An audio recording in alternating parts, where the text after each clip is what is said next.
warahmatullahi wabarakatuh. Selamat datang di acara praktikum Teknologi Biopestisida Ramah Lingkungan bersama saya, Adisa Aulia Anggreni. Praktikum kali ini merupakan praktikum acara 1 yang berjudul Pengenalan Bahan Biopestisida. Tujuan dari praktikum ini adalah agar para mahasiswa mampu mengenal dan mengetahui bahan-bahan yang dapat digunakan untuk membuat biopestisida. Di depan saya saat ini sudah tersedia berbagai macam bahan-bahan yang dapat digunakan sebagai sumber biopestisida dan pastinya banyak kalian temui di sekitar kalian, terutama di dapur. Yang sering ke dapur pasti tahu ya bahan-bahan ini. Oke, di sini saya akan mengenalkan yang pertama ada lengkuas, kemudian ada serai, ada bawang merah dan bawang putih, kemudian ada jahe, ada cabai, dan juga ada kunyit dan ada kencur. Ayo yang laki-laki tahu nggak nih? Bisa nggak nih ngebedain? Nah, di praktikum kali ini kita akan melakukan pengamatan dari berbagai jenis bahan-bahan ini meliputi 4 kriteria. Yang pertama adalah bentuk, kedua adalah warna, yang ketiga dan keempat adalah aroma dan juga rasanya. Sebagai contoh, di sini ada cabai. Cabai ini merupakan salah satu bahan pembuatan biopestisida yang memiliki bentuknya lonjong, kemudian warnanya oranye, dan memiliki aroma yang menyengat dan rasa yang pedas. Nah, selanjutnya teman-teman praktikan di rumah dapat memilih 5 saja dari berbagai jenis bahan yang ada di sini untuk teman-teman amati dan dibuat tabelnya. Dibuat tabel bentuk, warna, aroma, dan juga rasanya seperti yang sudah dicontohkan. Selamat datang dalam praktikum Teknologi Biopestisida Ramah Lingkungan acara 2, yaitu pengenalan produk biopestisida komersil. Tujuan dari praktikum ini yaitu mahasiswa mengetahui produk biopestisida yang secara komersil atau yang dapat digunakan secara luas dan dapat ditemukan di toko-toko pertanian. Produk biopestisida yang ada di depan ini merupakan 2 jenis biopestisida yang merupakan formulasi cair dan formulasi tepung atau padat. Produk dari biopestisida itu sendiri ada berbagai macam jenis, yaitu antara lain dari jenis dari tanaman dan dari jamur atau mikroba. Selanjutnya, umumnya biopestisida komersil keterangannya sangat lengkap karena merupakan salah satu syarat untuk didaftarkan ke Kementerian Pertanian. Dari label biopestisida itu sendiri, biopestisida komersil dapat dilihat sangat lengkap. Ada keterangan merek dagang, tempat pembuatan, dan lainnya yang sangat lengkap di sini. Sedangkan biopestisida yang belum komersil, keterangannya kurang lengkap, dapat dibandingkan dengan yang sudah komersil. Keterangannya sangat berbeda jauh antara yang sudah komersil dan belum komersil. Bentuk formulasi cairnya ada seperti ini, berwarna kuning, berwarna bening kekuningan. Ini yang sudah komersil, dan ini merupakan produk yang belum komersil atau masih produksi oleh petani. Ini merupakan salah satu contoh biopestisida dari jamur dan berbentuk tepung. Sekian penjelasan dari praktikum biopestisida acara 2. Selanjutnya tugas untuk praktikan yaitu mencari informasi dari toko-toko pertanian terdekat mengenai macam-macam jenis biopestisida yang dijual dengan keterangan yang tertera di kemasan selengkap-lengkapnya. Mahasiswa tidak perlu membeli, dapat hanya melihat saja dari kemasannya saja. Demikian acara 2 yang dapat saya sampaikan. Wassalamualaikum warahmatullahi wabarakatuh. Assalamualaikum warahmatullahi wabarakatuh. Selamat datang kembali di acara praktikum Teknologi Biopestisida Biopestisida Ramah Lingkungan masih bersama saya, Anissa Aulia Anggreni. Pada praktikum kali ini merupakan praktikum acara 3 yang berjudul Uji Karakteristik Surfaktan. Praktikum ini bertujuan agar para mahasiswa mampu memahami sifat-sifat surfaktan berdasarkan pengujian sederhana yang dilakukan. Sebelumnya, surfaktan itu apa sih? Surfaktan merupakan bahan pendukung yang perlu ditambahkan ke dalam formulasi biopestisida karena surfaktan ini berfungsi sebagai penurun tegangan permukaan. Nah, pada praktikum kali ini kita akan mempelajari sifat-sifat surfaktan. Praktikum ini terdiri dari percobaan pertama dan juga percobaan kedua. Percobaan pertama ini membutuhkan alat dan bahan sebagai berikut. Yang pertama, ada kertas label, kemudian ada sendok, ada tepung terigu, ada bubuk kopi, bubuk deterjen, minyak goreng, dan juga tabung reaksi. Tabung reaksi ini bisa kalian ganti dengan gelas plastik lain atau yang kalian miliki di rumah. Langkah pertama dari percobaan satu ini adalah kalian membuat label yang berisi keterangan perlakuan, kemudian label ditempelkan di tabung reaksi. Apabila kalian tidak memiliki tabung reaksi di rumah, kalian bisa menggunakan gelas bening atau gelas bekas aqua atau apa saja. Yang terpenting adalah yang bening agar kalian mudah untuk melakukan pengamatannya. Setelah tabung reaksi atau gelas kalian diisi oleh air, silakan masukkan bahan-bahan yang dibutuhkan sesuai dengan perlakuan. Masukkan bahannya kira-kira saja ya, tidak usah terlalu banyak, tetapi jangan terlalu sedikit juga. Nah, ini adalah hasilnya, silakan kalian amati reaksi yang terjadi. Nah, sekarang kita lanjut ke percobaan kedua. Percobaan kedua ini membutuhkan alat dan bahan seperti berikut ini. Yang pertama, ada 2 buah daun, kalian bisa menggunakan daun apa saja yang tersedia di pekarangan rumah kalian, bebas jenisnya.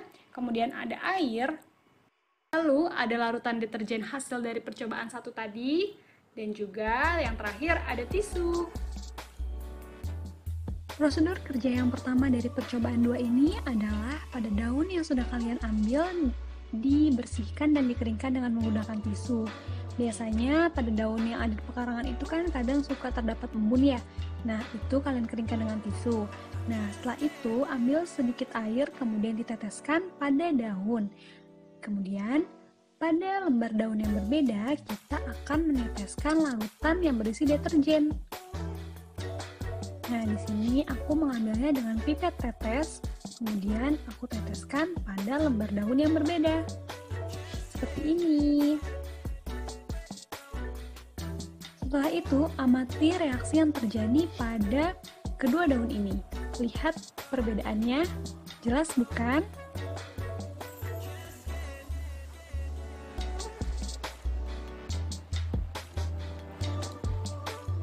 Itu dia tadi praktikum acara 3 kita. Sekarang teman-teman praktikan dapat mempraktikumkan sendiri acara yang barusan ya. Jangan lupa untuk melakukan pengamatan mengenai perubahan atau reaksi yang terjadi pada percobaan 1 dan percobaan 2. Setelah itu kalian bisa membuat tabel pengamatan, contohnya adalah seperti ini. Sekian praktikum hari ini, sampai jumpa di pertemuan selanjutnya. Assalamualaikum warahmatullahi wabarakatuh. Kembali lagi bersama saya Anissa Aulia Anggreni dalam acara praktikum Teknologi Biopestisida Ramah Lingkungan acara 4, yaitu teknik pembuatan biopestisida formulasi cair. Tujuan dari praktikum ini adalah agar mahasiswa mampu memahami cara pembuatan biopestisida dari bahan-bahan yang mudah ditemui di rumah. Bahan-bahan yang digunakan dalam praktikum ini yaitu yang pertama ada lengkuas. Nah, kalian tidak usah khawatir, kita tidak menggunakan lengkuas sebanyak ini, melainkan cukup 1 bonggol kecil saja seperti ini. Kemudian ada jahe 1 bonggol kecil juga, dan ada bawang putih. Bawang putih yang digunakan cukup 1 siung saja seperti ini. Kemudian di sini juga ada cabai rawit atau cabai merah, kalian bisa sesuaikan dengan yang tersedia di rumah, yang penting cabainya itu yang pedas. Kemudian ada lada bubuk dan juga ada sabun cuci piring. Nah, apabila kalian di rumah adanya lada berbentuk butiran, itu tetap bisa digunakan. Namun kalian perlu menghaluskannya terlebih dahulu. Kemudian jika tidak ada sabun cuci piring, kalian juga bisa menggantinya menggunakan sabun colek. Alat-alat yang dibutuhkan dalam praktikum ini, yang pertama ada blender. Jika tidak ada di rumah, kalian bisa menghaluskan bahan-bahan menggunakan cobek.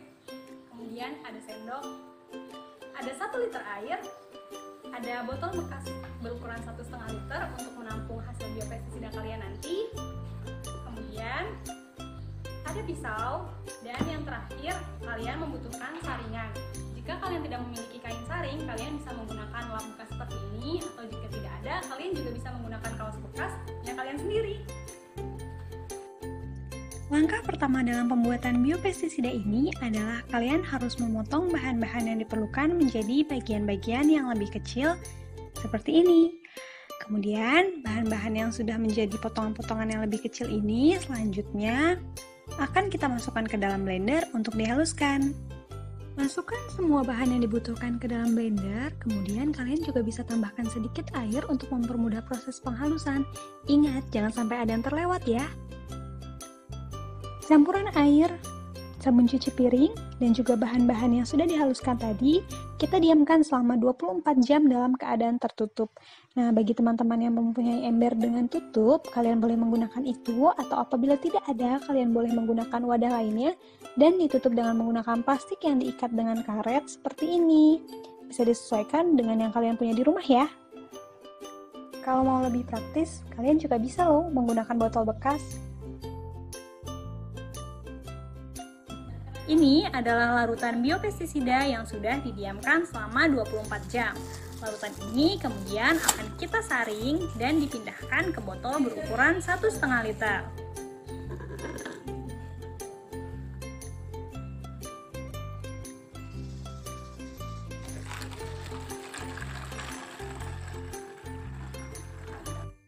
Nah, ini dia hasil biopestisida yang sudah didiamkan 24 jam dan sudah kita saring.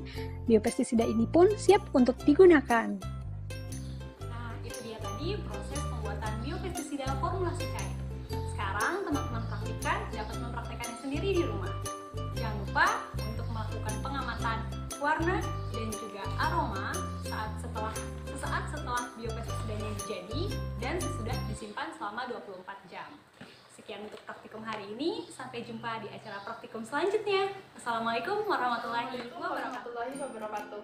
Kembali lagi bersama saya Alda Kris Nursela dalam praktikum Teknologi Biopestisida Ramah Lingkungan acara 5, Teknik Pembuatan Biopestisida Formulasi Padat. Tujuan dari praktikum ini adalah mahasiswa mampu membuat biopestisida formulasi padat dengan bahan sederhana. Formulasi biopestisida merupakan suatu campuran homogen bahan biopestisida dan bahan inert yang membuat produk akhir menjadi lebih sederhana, aman, dan memiliki efek lebih baik untuk diaplikasikan terhadap OPT sasaran. Berdasar bentuk fisiknya, formulasi biopestisida dapat dikelompokkan menjadi 2 macam, yaitu formulasi padat dan formulasi cair. Formulasi padat juga dapat dibedakan menjadi beberapa jenis lainnya, seperti debu, granul, dan tepung. Praktikum kali ini kita akan mencoba mempraktekkan cara pembuatan biopestisida berbentuk debu. Bahan yang akan digunakan dalam praktikum kali ini yaitu daun bebandotan yang telah dikeringkan, kaolin, CMC, dan yang terakhir tepung. Kalian dapat menemukan 3 bahan ini di toko bahan kue dan toko kimia atau e-commerce langganan kalian. Alat-alat yang akan digunakan dalam praktikum kali ini yang pertama timbangan. Apabila kalian tidak memiliki timbangan, kalian dapat menggunakan sendok sebagai takarannya. 1 sendok makan penuh bahan kurang lebih 10 gram. Selanjutnya, wadah penampung hasil yang telah homogen, wadah penampung bahan yang telah ditimbang, pengaduk, dan yang terakhir mortar dan pestle. Kalian juga dapat menggunakan blender atau alat penghalus lainnya. Prosedur kerja yang kita lakukan dalam praktikum kali ini yang pertama, daun bebandotan yang telah kering ditumbuk halus sampai menjadi bubuk. Selanjutnya, bubuk daun bebandotan ditimbang seberat 10 gram. Kaolin 30 gram, CMC 20 gram, dan yang terakhir tepung terigu 40 gram.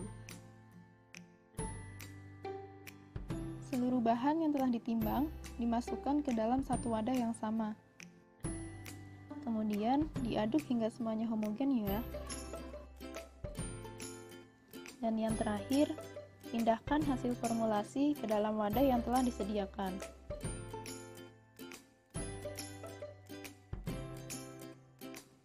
Nah, ini penampakan hasil akhir dari formulasi padat. Bagaimana? Membuatnya mudah kan? Silakan teman-teman mencoba praktikkan ya, dan buat tabel seperti berikut. Assalamualaikum warahmatullahi wabarakatuh. Halo semuanya, bertemu lagi bersama saya Anissa Aulia Anggraini dalam acara praktikum teknologi biopestisida ramah lingkungan. Pada video kali ini, kita akan melakukan praktikum acara 6 yang berjudul aplikasi biopestisida dan efek ramah lingkungannya terhadap tanaman budidaya. Tujuan dari praktikum ini adalah agar teman-teman mahasiswa mampu mengetahui aplikasi biopestisida pada skala terbatas dan mengetahui efek ramah lingkungannya pada tanaman budidaya. Aplikasi biopestisida merupakan suatu tahapan penting yang digunakan untuk mengetahui tingkat efektivitas biopestisida dalam menanggulangi serangan HPP. Nah, pada umumnya cara pengaplikasian biopestisida ini sama dengan pestisida kimia sintetik, yaitu berdasarkan formulasinya. Pada video kali ini, kita akan menggunakan biopestisida hasil praktikum acara 4 yang berbentuk cair, sehingga cara aplikasinya adalah dengan disemprotkan. Bahan-bahan yang digunakan pada praktikum ini yang pertama adalah biopestisida hasil dari acara 4, kemudian di sini juga sudah ada 100 ml air. Buat teman-teman yang tidak punya gelas ukur, 100 ml itu takarannya setara dengan setengah gelas seperti ini. Dan kemudian di sini ada hand sprayer. Untuk teman-teman di rumah bisa menggunakan hand sprayer dari bekas botol parfum atau bekas botol pewangi rambut atau apa saja yang kalian punya di rumah. Jangan mempersulit diri. Langkah pertama dalam praktikum ini yaitu ambil 10 ml larutan biopestisida dari larutan stok yang sudah kita buat, kemudian masukkan ke dalam botol hand sprayer atau botol parfum atau apapun itu yang kalian punya. Untuk teman-teman yang tidak memiliki gelas ukur, kalian dapat menggunakan takaran sendok. 10 ml itu setara dengan 1 sendok makan ya. Kemudian kita tambahkan air sampai volumenya mencapai 100 ml. Nah, kita tambahkan ke botol hand sprayer yang sama ya. Setelah itu, ini akan kita tutup, kemudian kita kocok-kocok agar larutan di dalamnya itu menjadi homogen. Nah, biopestisidanya sudah siap untuk digunakan. Nah, di depan saya sekarang sudah ada tanaman jeruk yang terserang hama ulat. Itu bisa dilihat pada bagian daunnya itu banyak bolong-bolong. Nah, buat teman-teman di rumah, silahkan aplikasikan biopestisida pada tanaman apa saja yang kalian temui di rumah. Mbak, boleh tanaman hias nggak? Boleh. Mbak, kalau tanaman buah gimana? Boleh juga. Dan hamanya itu bebas ya, tidak harus ulat. Tapi hama lain juga tidak apa-apa.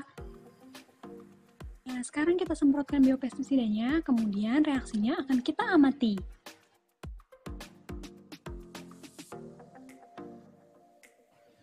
Ini adalah kondisi tanaman setelah 2 jam aplikasi. Bisa dilihat tanaman tidak menunjukkan gejala layu atau menguning, tetapi tetap sama kondisinya seperti pada saat sebelum aplikasi, dan hamanya ini belum mati. Ini adalah kondisi tanaman setelah 4 jam aplikasi. Tanaman tetap dalam kondisi prima, hama sudah mulai lemas namun belum mati. Kita tunggu sampai 24 jam ya.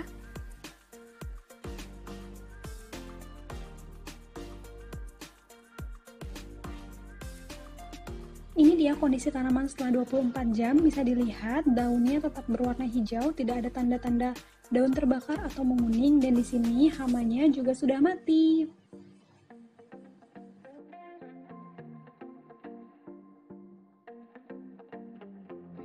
Nah, itu dia tadi adalah prosedur praktikum acara 6. Sekarang silahkan teman-teman praktikan untuk melakukannya sendiri di rumah. Lakukan pengamatan terhadap 2 respon, yaitu yang pertama adalah respon hama, dan yang kedua adalah respon tanaman budidaya setiap 0, 2, 4, dan 24 jam. Kemudian, teman-teman praktikan bisa membuat ACC seperti ini. Sekian praktikum hari ini, semoga bermanfaat untuk teman-teman. Selamat mengerjakan, dan wassalamualaikum warahmatullahi wabarakatuh.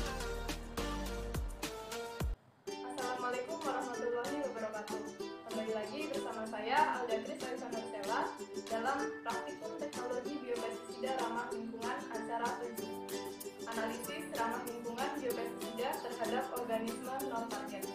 Tujuan dari praktikum ini adalah mahasiswa mampu menganalisis dampak terhadap organisme non-target dan membandingkan dengan pestisida biopestisida kimia sintetik. Seperti yang kita tahu, biopestisida terbuat dari bahan alami, tidak meninggalkan residu bahan aktif yang mengendap lama di tanah dan lebih ramah lingkungan. Biopestisida juga bersifat spesifik target, sehingga aman terhadap organisme non-target. Dalam praktikum kali ini, kita akan mencoba menganalisis menggunakan ikan. Yuk, mari kita coba. Bahan yang akan digunakan dalam praktikum kali ini yang pertama air, pestisida sintetik,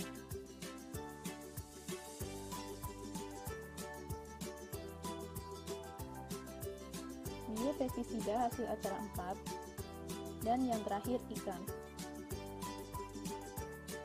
Alat-alat yang akan digunakan dalam praktikum kali ini yang pertama ada label, 3 buah wadah, pengaduk, dan yang terakhir gelas ukur.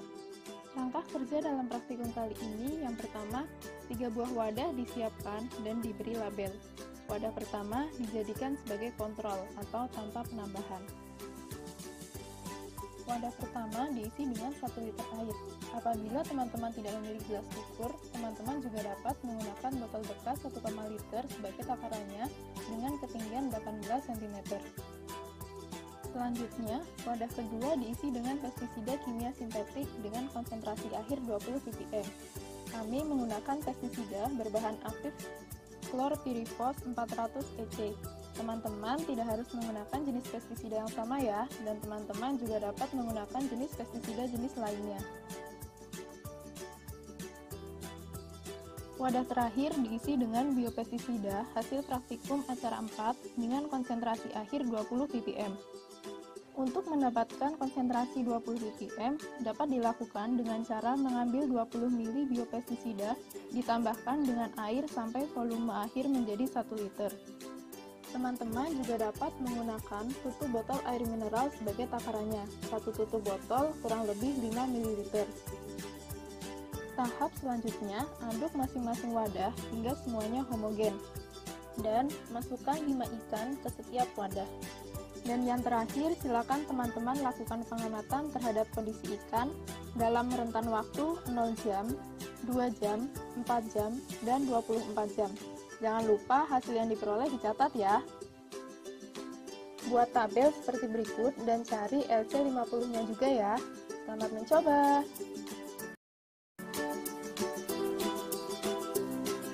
Demikian praktikum teknologi biopestisida ramah lingkungan acara 7. Jangan lupa melakukan pengamatan dan wassalamualaikum warahmatullahi wabarakatuh.